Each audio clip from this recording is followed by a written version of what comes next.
అందరికీ నమస్తే అండి. ఈరోజు మనం చెప్పుకోబోయే విషయం ఏంటంటే శనీశ్వరుడు గురించి. శనీశ్వరుడు ఆలయాలు చాలా మనకి అరుదుగానే కనిపిస్తాయి కదా.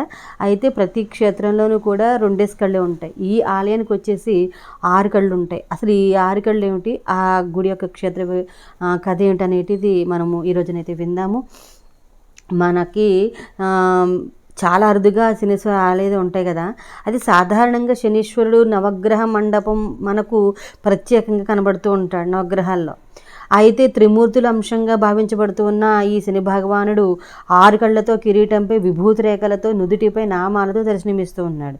ఈ శనీశ్వరుడికి బెల్వ తులసి పత్రాలతో పూజలు జరుగుతాయి అన్నమాట. స్థల పురాణం ఏంటంటే, పూర్వము కళింగనాడు అని పిలువబడిన ఈ ప్రాంతపు రాజుకు సంతాన భాగ్యం లేకపోవడంతో విచారగ్రస్తుడై ఉండేవాడు.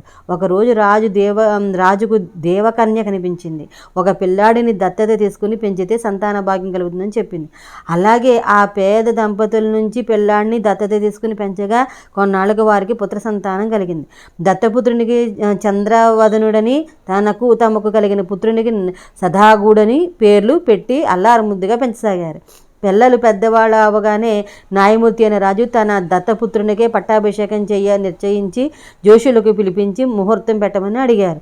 అప్పుడు వాళ్ళు రాజుకు ఏలినాటి దోషం చుట్టబోకపోతుందన్న విషయాన్ని చెప్పారు.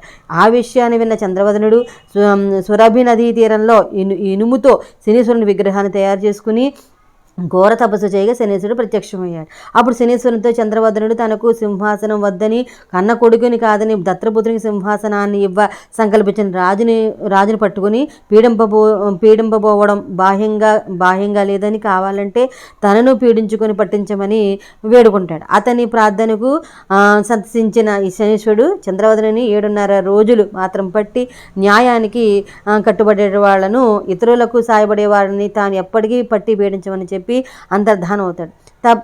అప్పటి నుంచి అక్కడ శనీశ్వరుడు వెలిసి భక్తులను కరుణిస్తూ ఉన్నాడనమాట. ఈ విధంగా 6 కళ్ళ అనుగ్రహ శనీశ్వరుడు గురించి అయితే మనం విన్నాం కదా. తర్వాత మనము ఇంకొక ఆధ్యాత్మిక విషయం గురించి అయితే విందాం. అంతవరకు స్వస్తి. హర హర మహాదేవ శంభో శంకర.